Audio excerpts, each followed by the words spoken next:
Greetings and welcome to this edition of Positronic Hypersonic. I'm Barry P. Cook. Let's talk about the latest episode of Titans. It was called The Call is Coming from Inside the House. That, of course, is a reference to an old movie, the name of which I cannot remember. It was also remade. Anyway, it's a movie about a babysitter who's babysitting some kids and she's being menaced on the phone. And in the end, the climactic scene, spoiler alert, is the audience, she and the audience learn at the same time that the call is coming from inside the house, that somehow the killer or the menacing person is inside the house and is also able to call the house phone. So, yeah. Anyway, the call is coming from inside the house is a classic movie line. Anyway, we open on Crane, who is shaving in Bruce's bathroom, one of Bruce's bathrooms, while TLC's Waterfalls plays. He then makes his way to the Bat computer and starts ordering it to give him information. And it does. I'm not sure how it did that. Maybe with Jason's codes, but Jason was dead as far as Bruce knew. And so he would have changed those. I don't know. But he ends up listening to his own file that Bruce had created. And in the file, we hear Bruce saying that Crane needs proxies to carry out his plans because he's ineffectual on his own. And Crane, of course, did not like that. Dick and Connor, who are in sort of exile together after the incident at GCPD, talk about not being able to find the rest of the team with some of the different communication systems down or not working well, that being, cell phones and the internet and so forth. Because remember, the town is surrounded by National Guard, the city rather. And while having this conversation, Red Hood manages to broadcast from the Batcave out to the public, promising to kill Nightwing because he says Nightwing is the real menace and that the Titans are the real menace and that he's going to help save the city or help the city. Tim is watching all of this, and then he ends up being approached by Donna. We then see Gar and Raven, who are also together and separated from the other Titans, and they're talking about how Jason came back.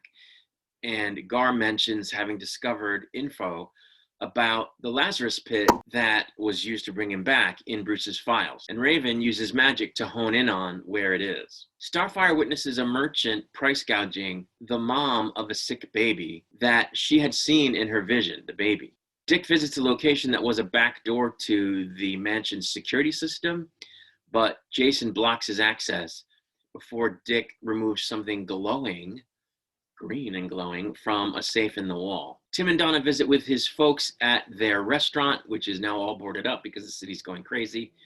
But we learn that Tim apparently has a secret base there, quote unquote, full of surveillance, hacking, and communications equipment, including shortwave radio. Starfire ends up talking with the woman whose baby, again, was in her vision, as the woman is approached by a miscreant, a thug, a ne'er-do-well, who I guess the woman owes money to. She ends up getting shot, Starfire does, when she tries to fend him off, which triggers a vision of herself as a child on her planet, during which her father and I guess, her mother's there as well, are told that she doesn't have the powers that their family does. After which she witnesses her father making a witch, I guess, or I guess you'd call him a sorcerer or whatever, switch her sister's abilities over to her because she is the crown princess. Now, the other sister is older, so I don't know why that would be, but apparently that's the case. And she then comes out of the vision and zaps the merchant while floating in midair, bathed in like a blue energy. And then she falls to the ground. Gar and Raven scope out a building looking for the pit, and Raven locates a cave behind a wall that they'd soon start to descend into. Back at the manor, Crane knocks out a pizza guy and menaces him a little bit in the Batcave, but he can't bring himself to kill him. And he starts hearing voices that are taunting him. Dick, meanwhile, goes back to where he was hanging out with Connor and for some reason sidelines him and says, "No, I'm going to go after Crane. I don't want you coming with me." And Connor's like, "You can't stop me." And he's like, "Oh, yeah?" And he blows green kryptonite dust into his face and does the same to Crypto and knocks them out. So that's what the green glowing stuff in the safe was. And it holds true to the comics because we know in the comics that Batman always kept some kryptonite around in case Superman went rogue. I didn't really understand why he was doing this. Like, it's the kind of thing a hero would do when they don't want someone else to get hurt.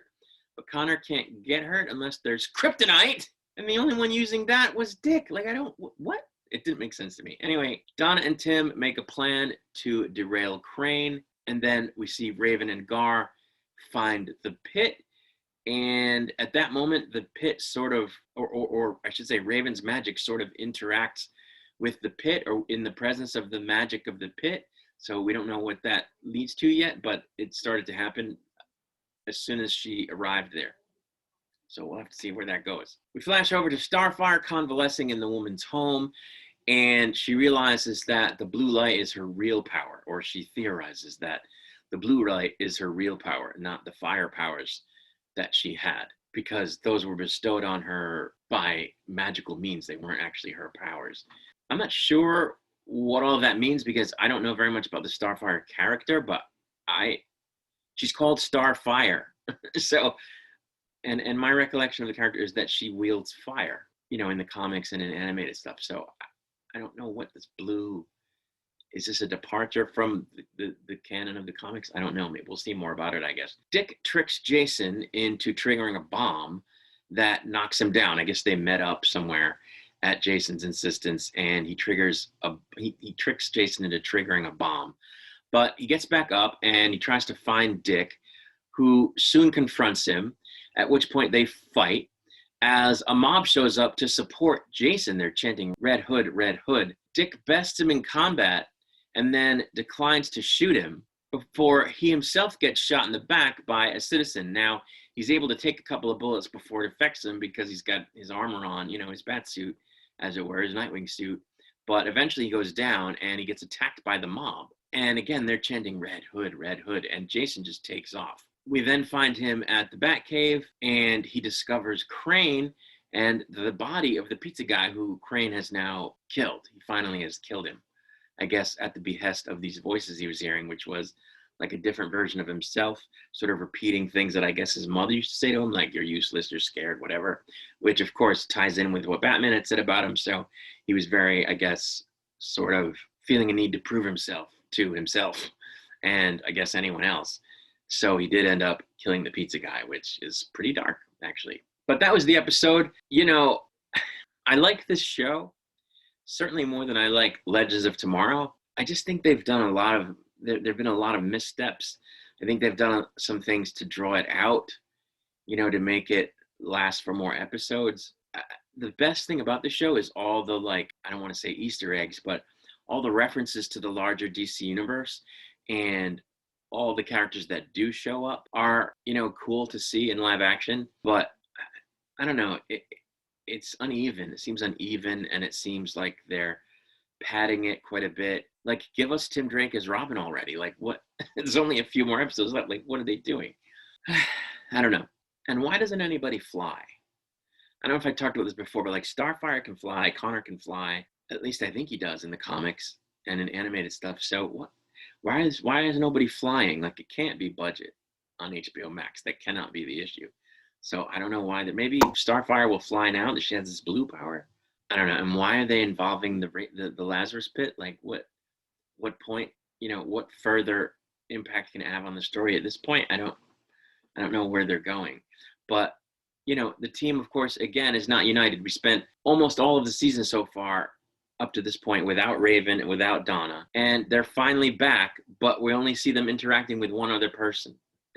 we don't see the team coalesce because they went their separate ways after the incident at GCPD. So how many episodes are they going to keep them apart now? It's just, I don't know. It's not what I would have done if I were writing it. There are only a few more episodes left. They don't have a lot of time to resolve everything, so we'll have to see how it goes.